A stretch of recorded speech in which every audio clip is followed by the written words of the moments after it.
Olá, queridos do meu canal, estamos aqui com a 11ª lição a respeito dessa terrível armadilha de Satanás, a isca da ofensa, a isca de Satanás. Eu gostaria de pedir para poder se inscrever no canal, assinar, para você receber todos os dias vídeos novos, vídeos que vão edificar a sua vida, edificar o teu coração e vão ajudar na sua caminhada com Deus.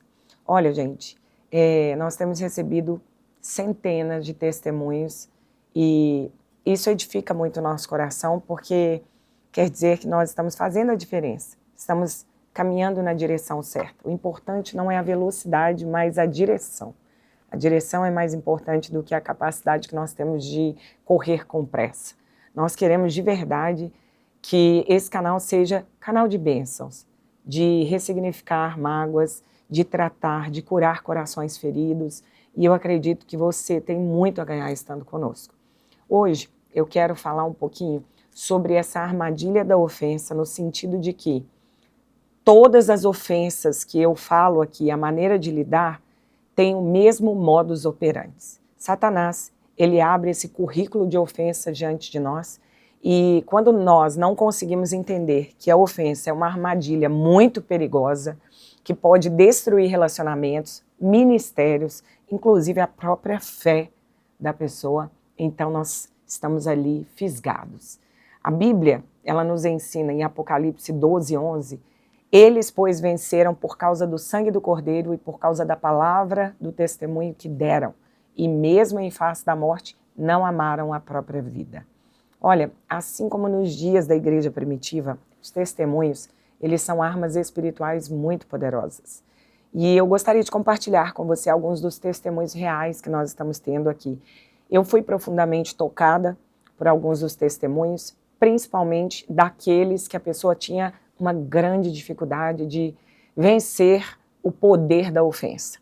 Já era alguém que vivia há anos inimigo, por exemplo, do pai, e através desse curso a pessoa conseguiu se desvencilhar da ofensa, perdoar, e finalmente hoje ele e o pai estão amigos. Tem um outro também que eu gostaria de citar, que inclusive foi citado pelo próprio John Bevere, quando estava ali na lição número 11, já que estamos aqui reproduzindo esse curso tão impactante, tão recebido pelo Espírito Santo, pelo nosso querido pastor John Bevere. Uma pessoa do Havaí conta que quando leu o livro A Isca de Satanás, ele no fundo rejeitava, ele dizia, isso não é para mim, isso é para o fulano, né? Mas aí o Espírito Santo veio, expôs as feridas ocultas dele e começou a trazer cura, restauração. Lá em Louisiana também, um rapaz chamado Douglas compartilhou que teve uma sociedade, que teve uma infância e uma adolescência vivendo numa sociedade de muita irritação, agressividade, falta de paciência, que isso corria na família dele. E que ele parecia que estava o tempo todo como se alguém devesse algo para ele. Ele vivia numa constante situação de ofensa, de confronto, de dor.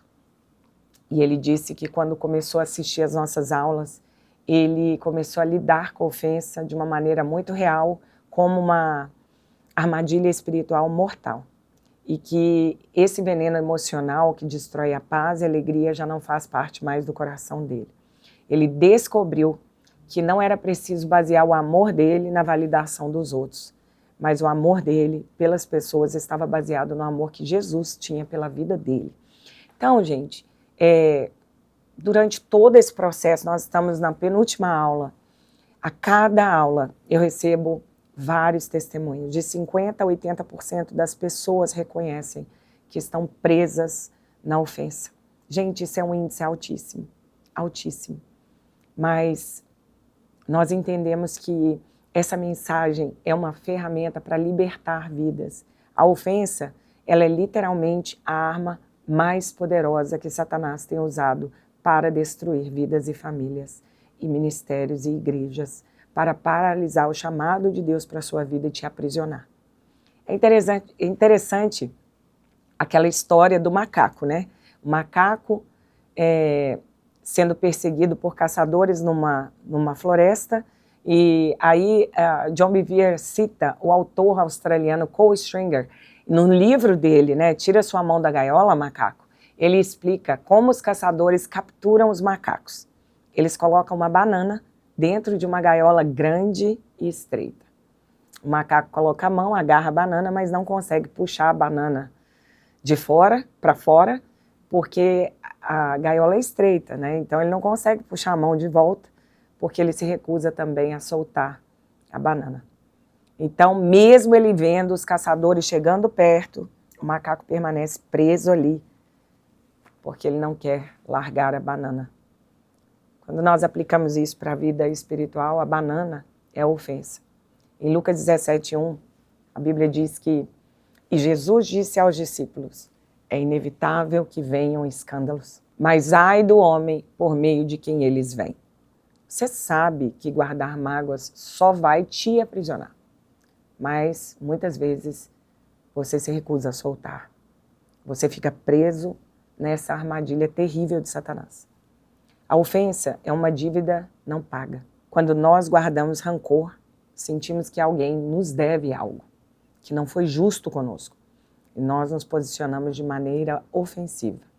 Isso nos coloca na posição de juízes, algo que só Deus pode ser. Esse lugar não é seu, não é meu, não é nosso como povo de Deus. Hebreus 12:15, na NIV, que seria a nova versão internacional, você vê um alerta.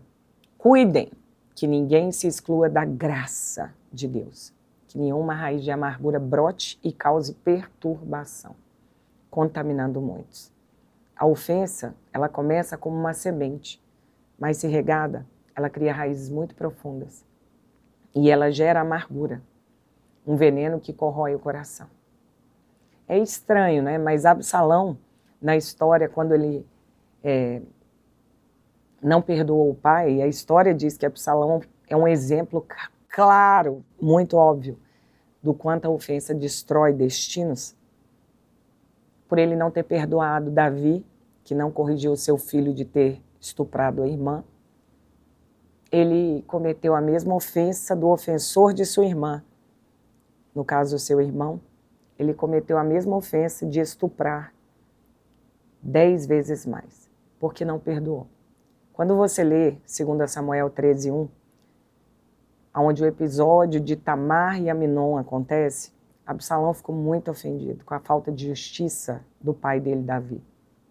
Davi na época era rei e, de verdade, ele não tomou a atitude contra Aminon que Absalão gostaria. E aí ele guardou mágoa por 5 anos do pai. Depois, essa ofensa que não foi tratada levou Absalão à rebelião e depois à morte. E antes de morrer, ele estuprou as concubinas, ou seja, as esposas do pai, né? 10 vezes mais. Ele começou a roubar os corações do povo. Lá em 2 Samuel 15:6 fala que ele causou uma guerra civil em Israel e ele desejava estar no lugar do pai. Ele foi acometido de dor das mais profundas. E é interessante, porque essa raiz de amargura cresceu no ponto de destruir toda a família. E o pai dele, Davi, que podia ter reinado na mais perfeita paz, já que havia sido ungido e preparado pelo profeta Samuel para reinar, não pôde fazê-lo de maneira efetiva, porque sobre eles repousou essa maldição da falta de perdão. Olha o nível, né, que o Senhor trata o perdão e a falta dele. Isso nos mostra que essa raiz de amargura destrói sim famílias, igrejas, ministérios. É muito mais sério do que nós imaginamos. Romanos 12:17, a Bíblia diz, não retribuam a ninguém mal por mal.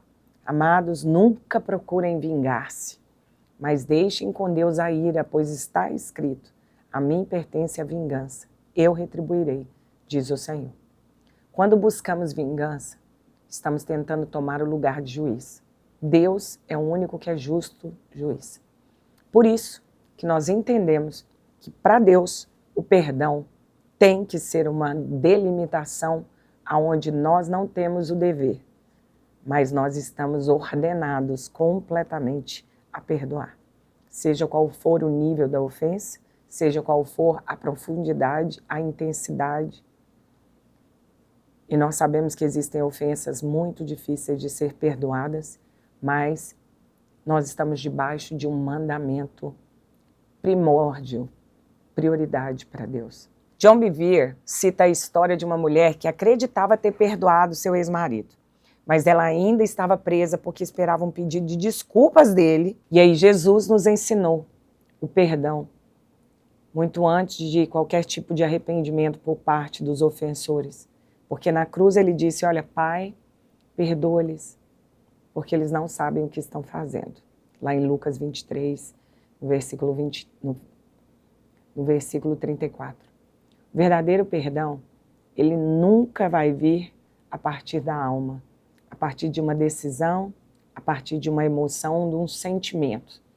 Você escolhe perdoar. Você escolhe perdoar, assim como você escolhe sair do caminho de guardar mágoa. É algo proposital, inteligente, sábio e racional. Mesmo que a outra pessoa nunca reconheça o erro dela, ou a ofensa que ela lhe causou, você escolhe perdoar. É uma chamada à santidade. Lá em Tiago 4,12, a Bíblia diz, há apenas um legislador e um juiz, aquele que pode salvar e destruir. Mas quem é você para julgar o seu próximo? Santidade significa estar separado, como fala em hebraico kadosh, pensar e agir como Deus. Jesus nos chama a subir para o nível do reino. Como explicou em Mateus, lá no capítulo 5, ele diz, quando disse para oferecer uma outra face e andar uma outra milha, uma segunda milha com alguém, eu estou te ensinando em como encarar ofensores. A escolha de uma vida livre de ofensas parte de nós. Tiago 5,9, a Bíblia diz, irmãos, não se queixem uns dos outros, para que não sejam julgados. O juiz está às portas. Existe um juiz. E graças a Deus por isso. Que miserável seríamos se dependêssemos apenas daquilo que nós vemos ou entendemos como juízo ou justiça, que seria a justiça aqui da terra. Quantas vezes ela é injusta, né? Existe um juiz e ele tem o seu juízo muito justo. Quando você solta as suas mãos de ficar ofendido, você está se libertando do seu cativeiro espiritual. Perdão, ele não significa esquecer, não significa voltar a provar o erro, mas entregar essa justiça nas mãos de Deus. Se você está segurando essa banana hoje, como aquele macaco, que ele prefere ser pego pelos caçadores, mas ele não solta a mão daquela banana. Lembre-se, a ofensa é uma prisão e você mesmo é que está se mantendo trancado dentro dessa prisão.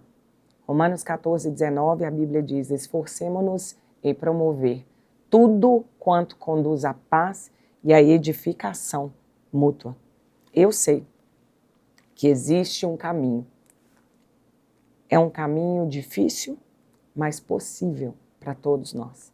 Eu espero que você medite nisso. Solta essa banana, arranca a mão de volta e foge, porque os atormentadores, os caçadores estão à busca de quem eles possam tragar. E eu creio que você não quer isso para a sua vida. Que Deus te abençoe. Até o próximo vídeo, se Deus quiser.